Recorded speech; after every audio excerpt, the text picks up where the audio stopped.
Thank you, and it's nice to be here. A nice introduction. The truncated version of the introduction is I'm the guy between you and your lunch. So I want to be brief, and I really enjoyed the presentations this morning. I think this one will be somewhat more lean back than lean forward. And my objective is to give you, I guess, a flavour of some of the things that journalists are doing with data. And more than that, some of the ways in which the structural changes regarding the way in which we communicate with people are affecting how we do our job. And by we, I don't just mean paid journalists, I mean people who are doing journalism. And that's one of the kind of really interesting paradoxes. There's fewer and fewer paid journalists because the business model, as many of you know, is not working, particularly for legacy media. But there are more and more people doing journalism, or there's more journalism being done. And that's a really interesting period of time to be working in. For me, I should have said at the beginning, I'm the Washington correspondent for The Guardian, so I live and work in DC. But until relatively recently, about 5 or 6 months ago, I was special projects editor for The Guardian. So I took the lead on some of the kind of innovative projects that we were working with, and that's why I'm here today, I guess. And for me, it began, my interest in digital journalism and citizen journalism began with this event. Many of you will remember it. It was when the plane landed in the Hudson River in New York. It was 5 years ago last month. And the reason it was such a kind of watershed moment for journalism is because it was the first time in the US, certainly, that you had a kind of major news event that was told through the lens of an individual who happened to be there and instantly just tweeted the picture. A guy called Yanis Crumbs, who had an iPhone and tweeted this picture. And that picture went around the world before any journalists had arrived on the scene and taken out their notepads. And so it was an interesting juncture. You know, it made many of us jot and think about what this would mean for the future. And now, of course, if a plane were to land in the Hudson River, or if you know, one of the carriages outside this hotel were to crash, or any significant event which is abnormal, it wouldn't just be photographed and tweeted by one person. Tens, dozens, hundreds, thousands, tens of thousands for some news events.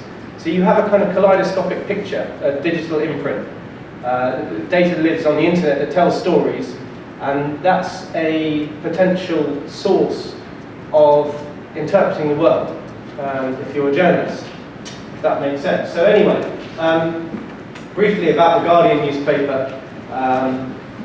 In the UK we have a small print circulation, but we're mainly a global news organisation now, read online. We have 84 million readers.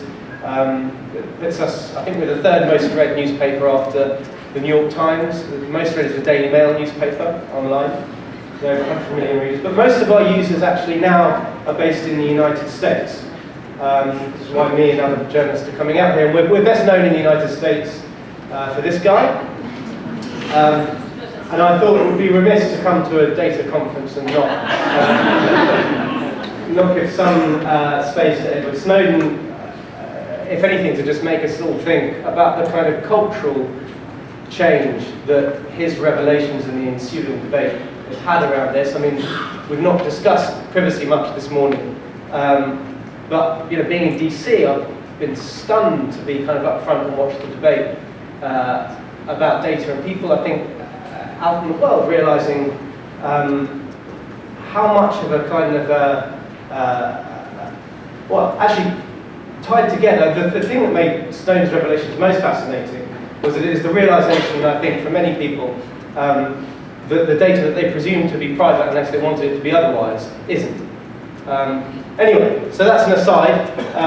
And as well as working with leaks, we obviously do a lot of open data. So I'm not actually a data journalist, but we have a team of data journalists, and some of you who are interested in this may sometimes visit our data store. And you know, it's very similar to kind of open data. The concept of open journalism is that obviously you're working with material which is publicly available.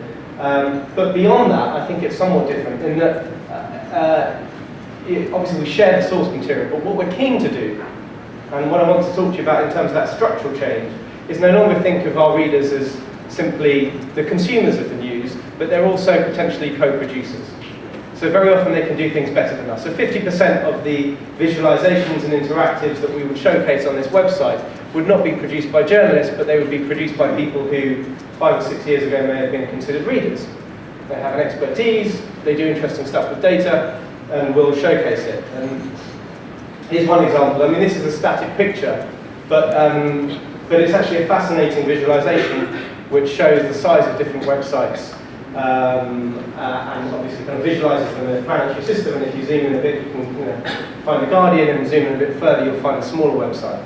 And I like to show this slide simply because that universe, one that I guess was born initially in and around this town on the west coast, has had a kind of profound impact on my industry.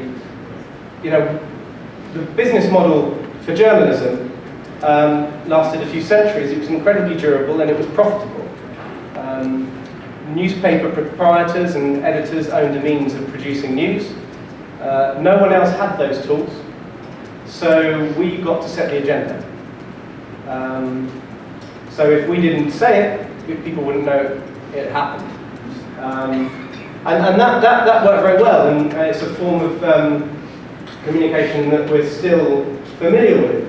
But then we had the kind of disruptive change, and everybody who has access to a mobile phone or the internet, as we all know, can record and can share.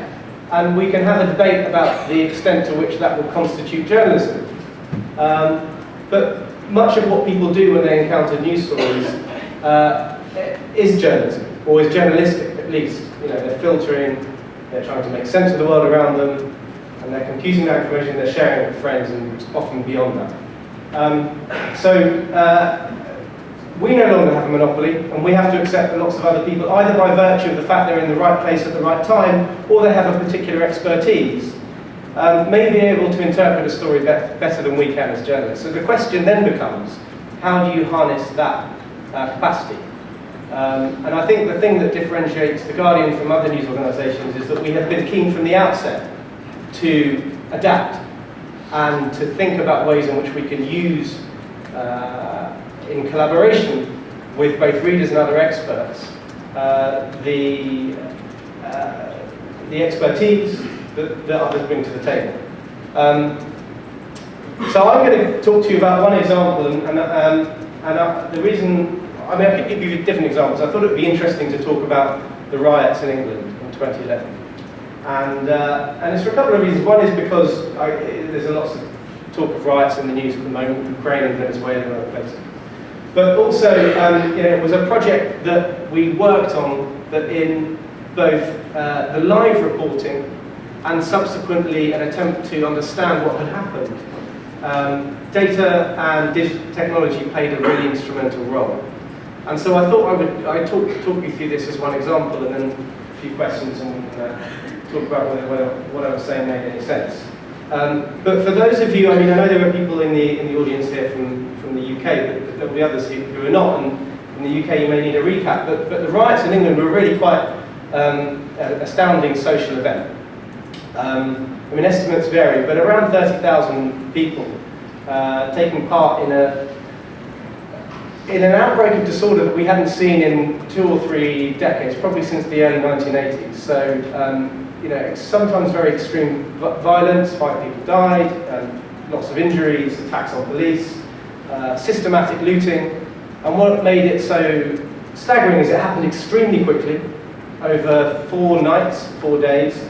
And it was very intensive, and it spread. It was contagious. It began in one small borough of London, Tottenham, not far from where I live, and then suddenly kind of sprouting up all over the capital, 26 of the 32 boroughs, and then all over, not all over the country, but many of the big, large urban conurbations, Birmingham, Manchester, Nottingham, Bristol, Liverpool, they all had rioting.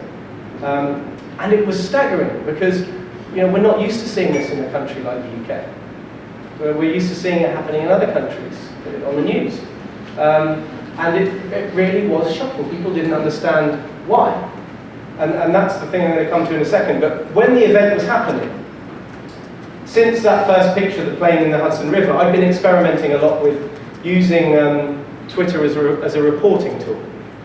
Both as a means of broadcast, so it's the fastest mechanism that we have to broadcast news, quicker than obviously a newspaper, quicker than writing a story and publishing it online and having an editor go through. It's instantly published.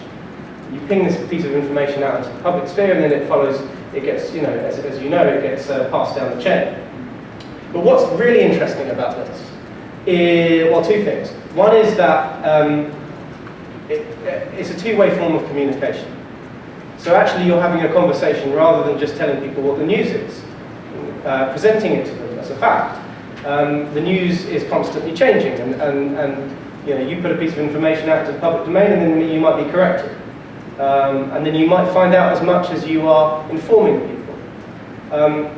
So if I was a journalist covering the LA riots in the early 1990s, I would have, if I wanted to know where to go, find the trouble, I would have kind of, and journalists did this, followed plumes of smoke. You know, physically followed plumes of smoke, or chasing ambulances, or just going to the street and asking around where you should go. But I was very quickly able to ask for advice. So, I mean, this incidentally, this is the plane in the Hudson River. This was the very first picture of trouble brewing in Tottenham. And you know, it could be anything. I mean, it could be it could be like, I don't know, a car crash, or you know, maybe a bank robbery gone wrong and police arrive and they fire on the police car. But you don't know it's necessarily a riot. And this is where it gets really interesting, because you have, in order to discern news, you have this collaboration between journalists and citizens happening now in real time. So this happened not far from my house, and the first thing I did was to tweet. You know, I'm heading to Tottenham, advice anyone? And as you can imagine, I've got all sorts of stupid responses to this question. Wear a helmet, don't go, pick me up a hi-fi.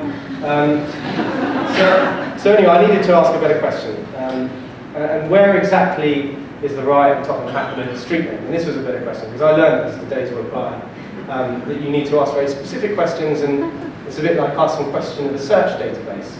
You know, the more specific the better. And we, over time, me and other journalists developed kind of language in which we were asking specifically for postal codes, like zip numbers, zip codes, because that was the best way in which we could just plug the data into our phone and it would take us to where the trouble was.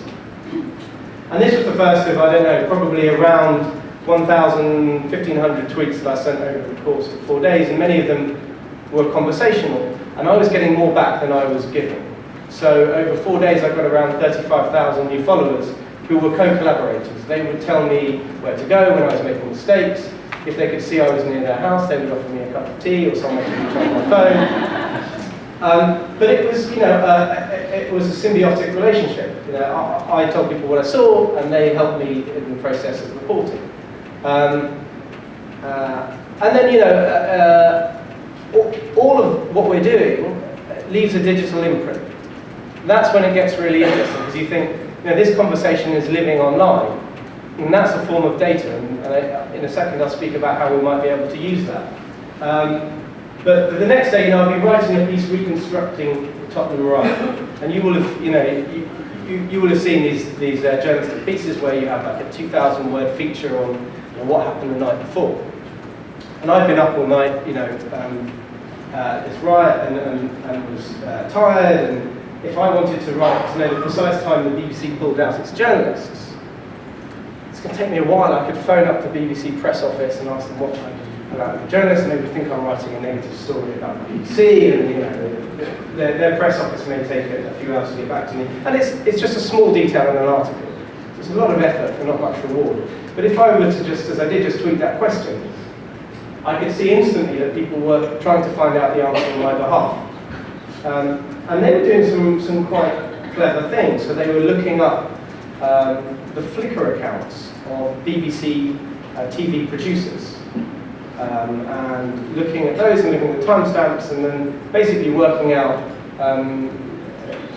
exactly what time the BBC pulled out the journalists. It was an interesting story of why they pulled out the journalists, by the way. They were firebombed, and it became extremely dangerous. And they thought, right, we're pulling out for a sustained period of time. There was no news at all. other than that which was being provided by people on the ground, citizens on the ground. So another example, what time was the bus torch? So this was a really significant moment in the riots. It was a London double-decker bus, the iconic buses, and it was set on fire. We subsequently found out it's very interesting because the rioters stopped the bus and very politely asked the passengers to come off. Told them they were burning the bus down. We wanted to know the precise time that the bus was set on fire. Again, it's a small detail, but it's good to have these things correct. And I asked that question, and the debate that ensued was fascinating because it was so detailed. People were looking at publicly available data, so videos on YouTube of the bus burning down, tweets that had recorded it, photographs that were being disseminated, Facebook entries, and they were doing things as sophisticated as saying, well look, this person has a different timestamp on this image, but we think they're a tourist because the clock on their phone is out of sync. And so anyway, because all of this is open source, you can trace back and you can see how people came to the conclusion that they did. I think these are just small, tiny examples, but I think that they're kind of interesting windows into how these kind of crowdsourced initiatives can work on a small scale. But the same principle applies on a much bigger scale as well.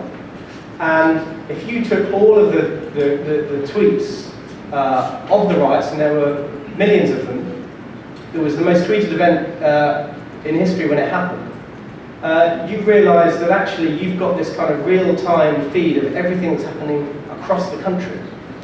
So if somebody wants to know what's happening on their road, they turn on the news or they log on to the Guardian website and they're not going to get the answer to that question.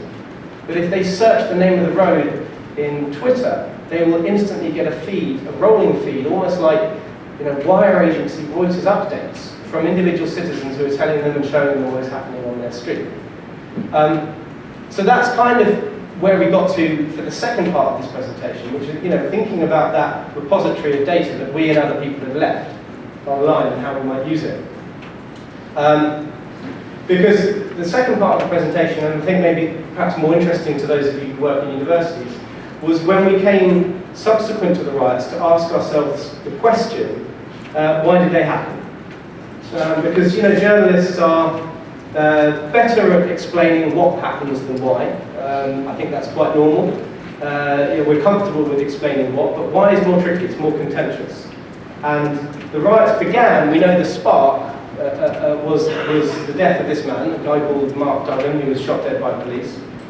And so that explained, in a social scientific way, if you like, the motivation for why a small number of people, a few hundred, came out of their houses and protested outside of the police station, and then things became violent. And then in one small borough of London, there is rioting. But what that didn't explain was why the rioting then spread across the country. So we wondered whether we could tackle that question. Why riots that began in Tottenham spread all over London, and then to, as I said, Birmingham, Manchester, even Gloucester. I ended up in Gloucester, which is a very small, I say very small, but smallish city on the Welsh border. Why this social event had happened.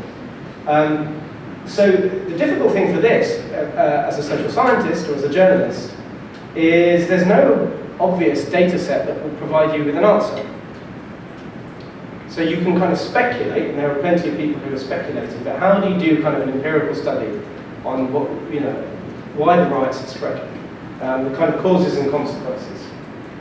Well, we look back in history to see whether there was anything that had attempted to do this in the past, and there was.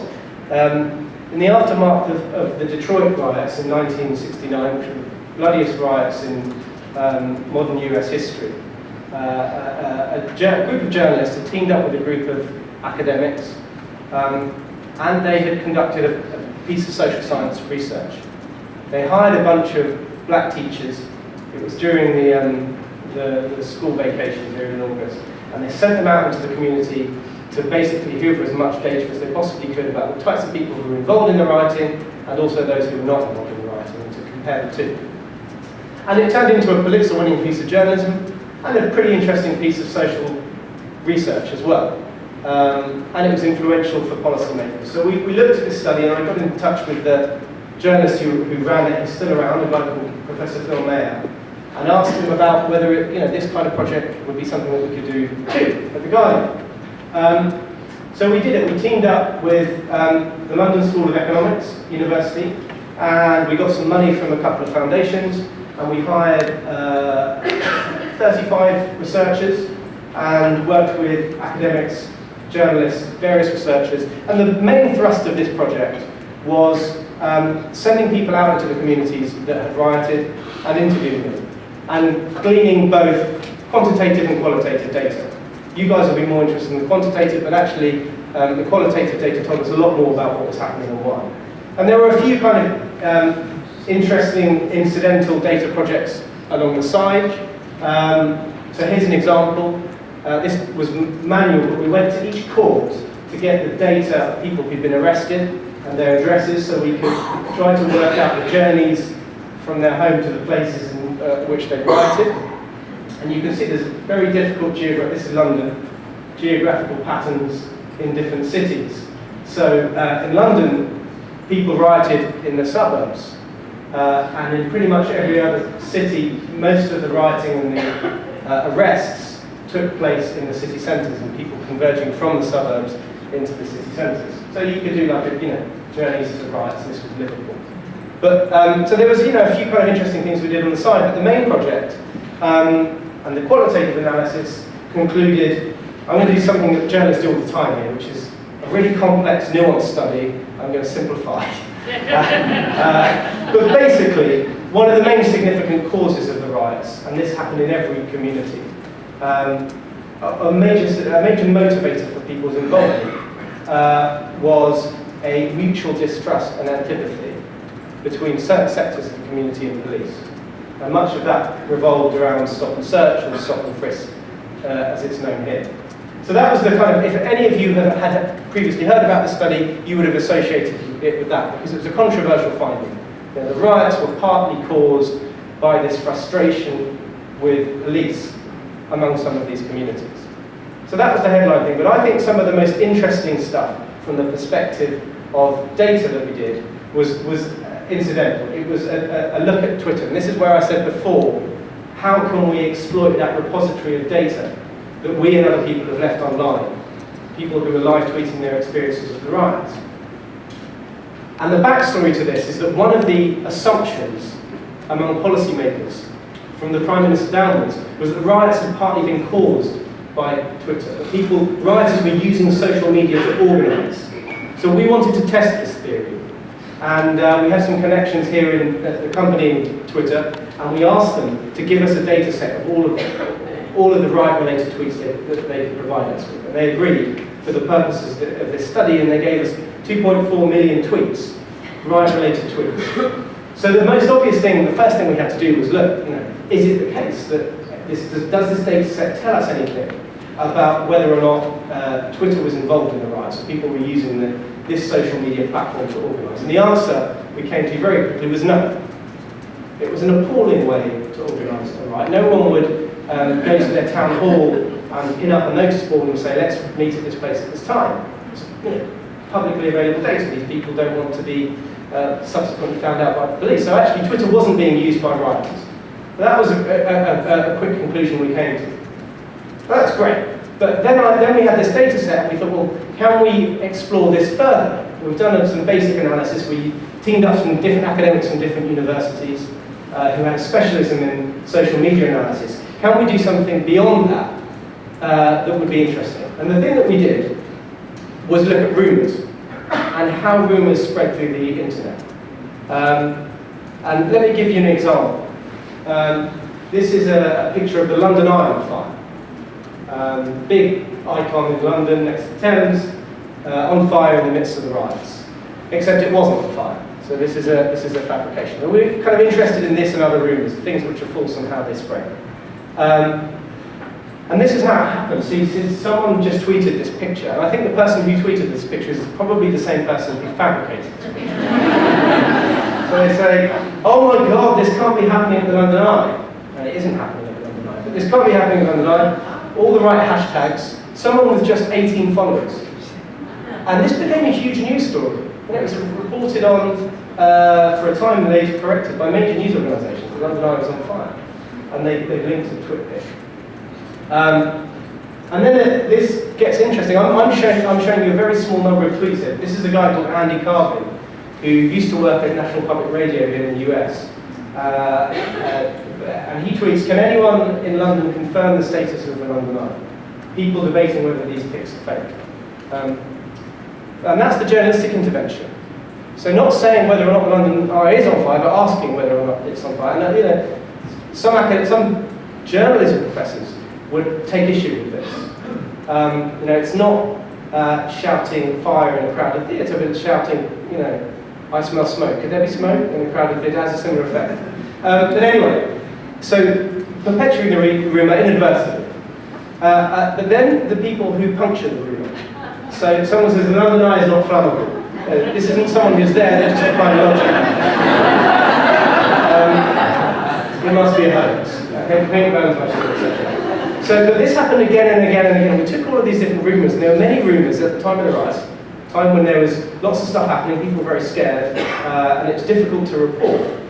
And when we dissected these rumours and looked at them in some detail, we saw the same pattern, which is journalists were not necessarily the people who were coming up with the truth. You know, it was regular citizens. Here's another example. Someone saying, "Hearing reports that London Zoo was broken into and a large amount of animals had escaped. Too far, that's not cool." So that's what you call a viral tweet. Because obviously you see that and you retweet it. Or so people did. And then someone else and you've got some tigers around Primrose Hill. And you can imagine it wasn't just tigers on Primrose Hill, it was monkeys in Parliament, someone saw a rhino somewhere else. These animals are supposedly all over the city. And you know, someone else, again, here's another picture, supposedly a tiger on Primrose Hill. And this is actually a big cat. And what you can do very easily is, you don't need to be on Primrose Hill to know this is a fake. You just take the image and you put it into Google Image Reverse or TI or any of these websites that do the same stuff, and you find out that that's an image from 2008. It's a picture of a tiger in Italy. It was on the street, but it wasn't in London. And this happened again and again and again and again. So kind of journalists were not in the equation.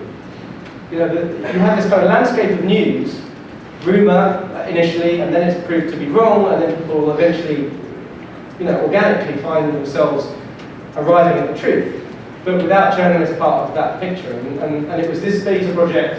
Here's a quick video of the interactive that we did, and these are the different rumours, and you know, we consider them like bacteria, so these are kind of petri dishes.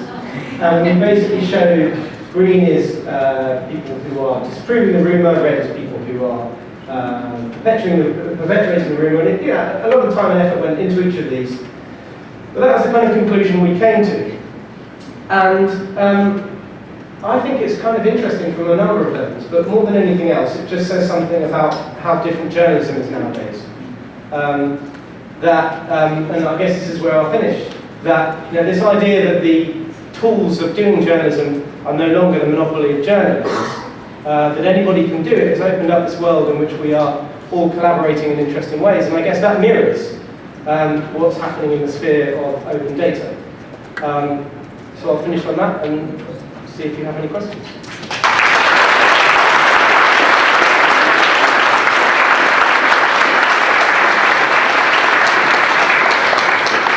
Thank you for a very interesting and very entertaining talk. Time is running, so I'll just give one question. On the other hand, we can just sit here instead of having lunch, but... Hi, I'm Carol Lewis from the Smithsonian Institution. At this point, I haven't been a Twitter user, but I think you definitely sold me on it. I was just curious as I was watching your presentation about interaction that law enforcement, if they have interacted with you, or in this world now trying to utilize the same kind of tools that you're using. I think about the Boston Marathon bombing and how there were images that had gone out trying to figure out what was going on.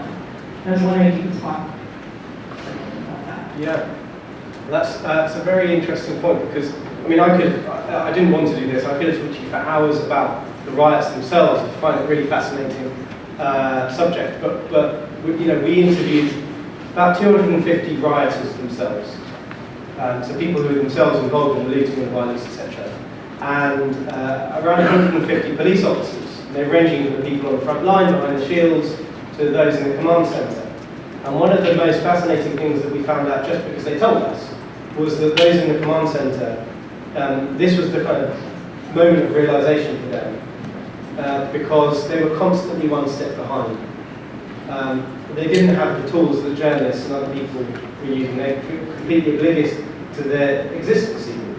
And I mean, what was actually happening is writers were using another form of technology primarily, BBM, BlackBerry messaging. Most young teenagers at the time had Blackberries. They were the cheapest form of smartphone. And allegedly, even the NSA can't find out what you're writing in the BBM message. It's encrypted to that degree of quality, and people knew that if they wanted to converse about where to meet and when, that they should be using this technology. So that was how many of the younger people who were organising themselves were organising themselves. And those like myself who wanted to be at the scene for journalistic purposes were using other tools and crowdsourcing as best we could through Twitter. And police were just catching up. They were waiting for telephone calls, 911 or 999 or something, hearing something on the radio. And since then, they have spent a lot of money trying to compute and do the analytics on lots of the publicly available data for future public order events of this kind. But I'm sure we could continue, but I'm afraid that lunch is waiting, so I think we should thank all again.